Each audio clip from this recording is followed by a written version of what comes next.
God, we ask that your Spirit would be with us, opening our hearts and minds to your teaching. Amen. Please be seated. Well, this week we begin a new sermon series that will run through the Easter season. We will look at some of the ways that Jesus helped the people he encountered in the Gospel of John put aside their fear and anxiety and embrace the fullness of life that God had intended for them.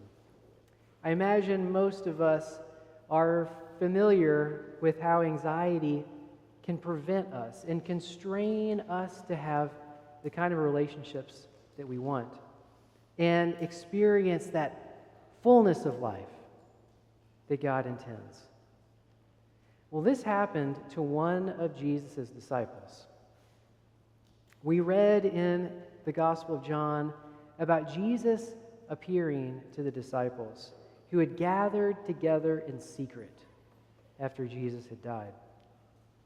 Thomas was not with his friends when that happened. But afterwards, Thomas's friends told him about what they had seen. But Thomas did not trust them. I don't know if Thomas thought that his friends were lying to him, if they were just doing this giant prank, or if he thought they were completely deluded and mistaken in their thoughts. But whatever the case, Thomas didn't trust his friends. He wouldn't let himself accept the idea that Jesus had appeared to them. What Thomas wanted, in fact, what he demanded and needed, was certainty. He wanted to see Jesus for himself, to put his hands on the place where Jesus' wounds were. He wouldn't trust what his friends had to say. He wanted certainty, not trust. In some situations, certainty is a great thing. I don't know about you, but I don't really want to drive over a bridge that an engineer is kind of like, maybe it'll hold. But relationships don't work this way. Relationships are built on trust. Have you heard the story of how Airbnb was founded?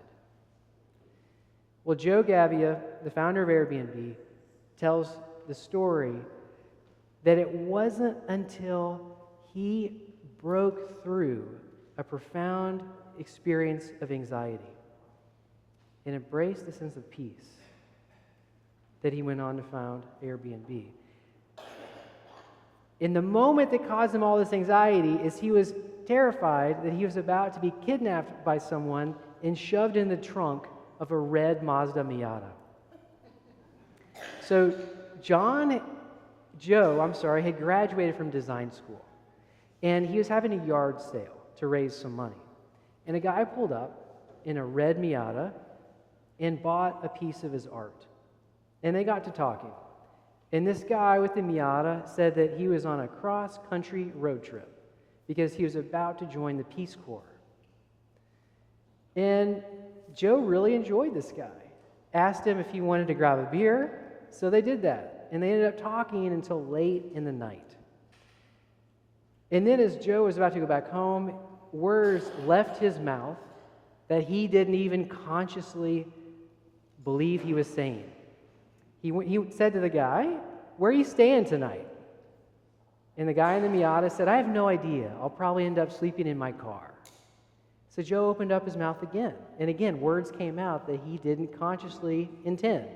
He said, "Why don't you stay at my place? I have an inflatable bed you can sleep on." So this guy agreed. And they went back to his house. And Joe was terrified because he was too, afraid to offend the guy, to tell him, "Hey, don't stay at my house after all." But he was also afraid this guy was going to kidnap him in the middle of the night and shove him into the back of his Miata and drive off with him. So Joe couldn't sleep. He locked the door to his bedroom, but then the next morning, he realized nothing had happened. Everything was fine. This guy didn't kidnap him. And Joe had a breakthrough. He realized that over the course of the previous day, he had learned enough about this person to know they weren't a threat to him, that his anxiety was misplaced, that he knew enough about this guy to trust him. And so Joe thought, whenever I look at another person, I don't want to see them as a potential danger. I want to see them as a friend waiting to be discovered. And so he built out Airbnb because he thought, what is more intimate than sharing your bedroom with another person? It takes a lot of trust to do that. So he designed Airbnb to build trust between people who are renting out their bedroom and the person who is going to rent from them. Because for that to work, both people had to trust one another. However, there could be no certainty in that. There's no way you can know for certain that a potential guest will actually turn out to be a good guest. But you can build some trust and work from there. Well, I think this observation about building trust that Joe discovered works for all the rest of our life too. We can never know for certain if a friend is not going to betray us in the future. We'll never know for certain if a business is going to fail or succeed. We'll never know for certain if a ministry we join is going to be ultimately fulfilling. But we can act in trust. And we'll also never embrace God's presence if we demand certainty before we trust in God's goodness. In our gospel reading, Jesus appeared to his disciples a second time. And Thomas was with them that time. And since Thomas could actually see Jesus, he trusted him. But Jesus tells Thomas something really interesting. Jesus says, "Have you trusted because you've seen me? Blessed are those who have not seen and yet come to trust." Jesus does at least two things with this statement. He lovingly embraces Thomas, even in Thomas's skepticism.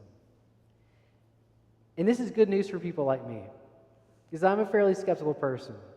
I kind of often wait to trust until I see evidence. And sometimes my faith waxes and wanes. It can be strong sometimes and lacking at other times. And it's comforting to know that Jesus accepts me like Thomas, just in the place where I'm at. But Jesus also does something else. He encourages Thomas to step out in trust. And he encourages you and me who read this account, who haven't physically seen Jesus, to step out in trust. And Jesus even says there's a special blessing for people like us who do that. Friends, Jesus is speaking to you and me. The things in our lives that are truly meaningful are not built on certainty. They're built on trust. Our family, our friends, our life with God. What is holding you back from embracing all of the opportunities that God presents in your life? Are you waiting for certainty? Or are you able to act out on trust?